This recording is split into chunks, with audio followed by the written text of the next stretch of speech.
негізінде ат спортының ветеринары деген 2 мамандық биыл ашылады.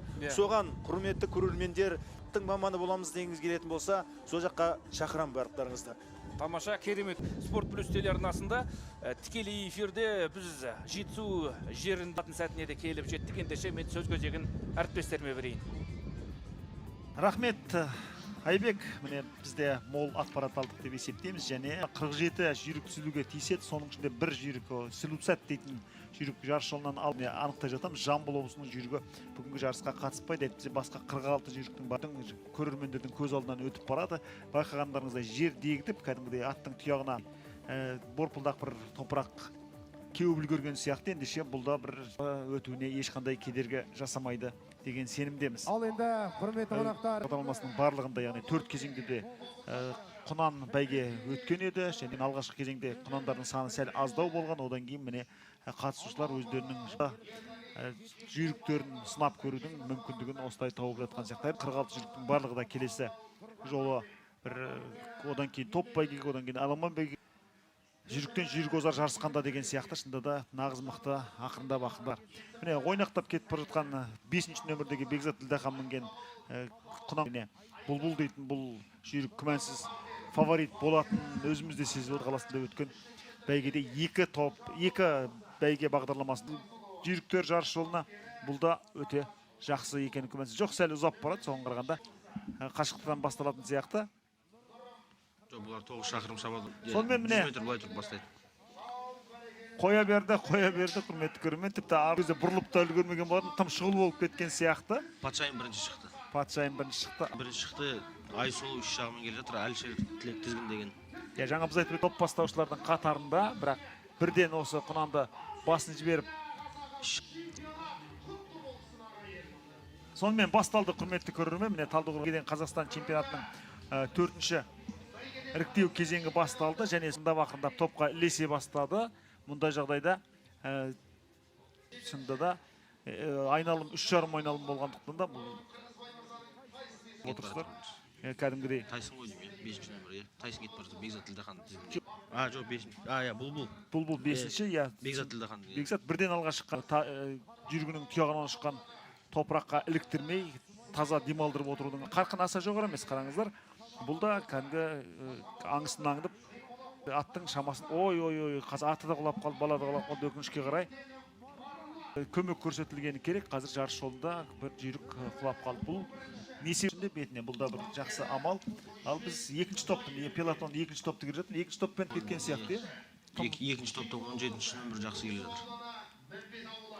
Аса көп ұзата қоймайтын сияқты. Оның үстіне қараңыздар, Бұлбұлдың басын тежеп келе жатыр, тәп-тәуір тежеп келе жатыр. Бұлбұлдың да кәдімгідей басын тежеп келе жатыр. Бәрі аттың басын ұстап келе жатыр. Реклама жақсы кетті. Реклама жақсы келе жатыр. Аты да қызық екен, реклама деген. Бұл рекламаның иесі аман шығар, өйткені егер қандай да бір жағдай болса, дереу төрешілер жарысты тоқтататын еді. Тек бұл кер құнан қазір көпке бұйрықтың басы әдемі тежеулі. Қараңыздар, қандай еркін өтіп бара жатыр жұртшылықтың алдынан. Мұндай құнандар ақырындап көпшілікке бой үйретеді, жұрттың қиқуына бой үйретеді. Сондықтан ең шешілді дей алмаймыз.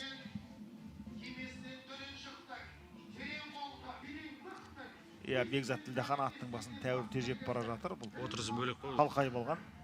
Өте еркін кетіп бара жатыр.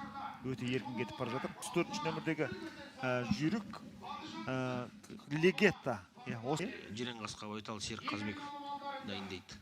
39-ші нөмірдегі Ақмар Айбек Қажен дайындаған жүйрік екен. Қазір міне алғашқы үсіп кеткенін байқаймыз. Қоймапты екінші топта 27-ші нөмірдегі Қарлығаш есімді жүйріктің де тәуір келе жатқанын Бекжан Ержанұлы мін шопырады, және ең бастысы Қарлығаш Ұлытау облысынан екен. Міне тура көз алдарыңызда. 14-ші нөмірді қараңыз. Серік Заңғар Жетісу облысынан. Көшкентал деген ауылдан, Көшкентал ауылынан екен. Ендеше осы 14-ші нөмірдегі жүйрікке де назар аударып отырыңыздар. Бәрібір жауын жауғаннан кейін жасылау болып тұр, және тағы бір жылқының басы босап шыққанын көрдік. Соған қарағанда құнан шығып өтті жол жарысынан. Жарыс жолы әттең көрінбейді, аман болса екен дейміз. 28-ші Сапсан да міне жұртшылықтың, сондықтан бұл жерде оларда толықтай 23-ші нөмірлер құнан жақында топқа. Топсынан Бауыржан Үргенішбаев дайындаған ат екен. Ендеше топтар болды. Міне шынында да алғашқы топта құрметті көрермен бір 10 шақты жүйрік кетіп бара жатыр. Жаңа біз айтып өткен 27-ші нөмірдегі Ұлытау облысынан сонау Сарыарқа даласынан келген жүйрік екен. Ол да топтың ішінде кетіп жүргеннен кейін бе әлде киімі болмағандығы да содан шығар, басқаларға кәдімгідей қарсыластың тұяғынан ұшқан, қарсыластың атының тұяғынан ұшқан әсер етеді ғой. Ал міне тура жұрттың алдынан өтіп барады бұл жүйріктер. Соңғы айна заттың құданында тың келе жатыр. Өте тың. Енді қозғалады бәрі. Жүлдені бермейтін сияқты құрметті көрермен, өйткені қазір үздік создық аттар бұрынғы екінші топты 2-2-ден немесе жалғыз болмаса тіпті алыста қалып қалғандар бар. Сондықтан 4, 8, 9 ат алда кетіп бара жатыр. Оның ішінде 10-шы нөмірде ілескен екен ғой. Мырза деген Бектенов Марлан дайындаған атта тұқынанда өте жақсы кетіп барады. Бектенов Мандоздың әкесі бапкер. Бәрекелді.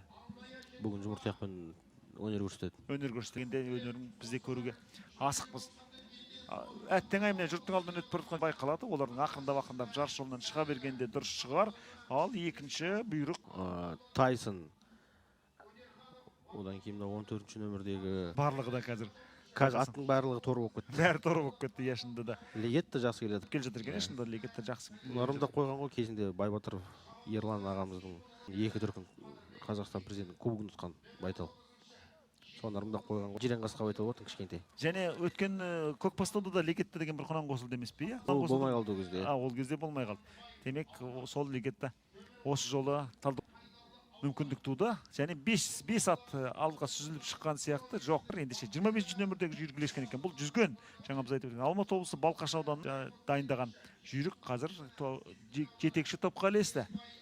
Олдың да жақсы. Тамаша. Керемет көрініс қараңызшы. Таудың етегінде.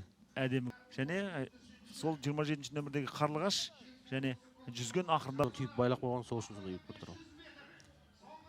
Жоқ, кәдімгідей біздің сөзіміз жоққа шығарғандады және тура жұрттың алдына келеді қазір. Қарлығаш жұлдыз.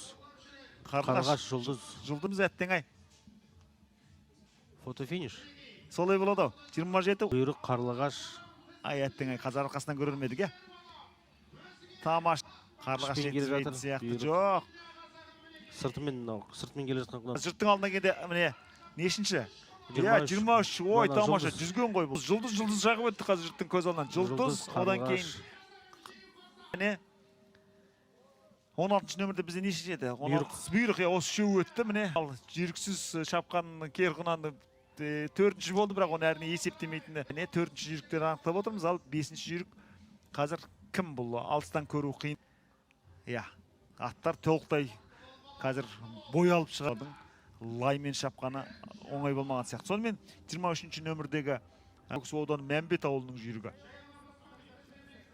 Және 3-ші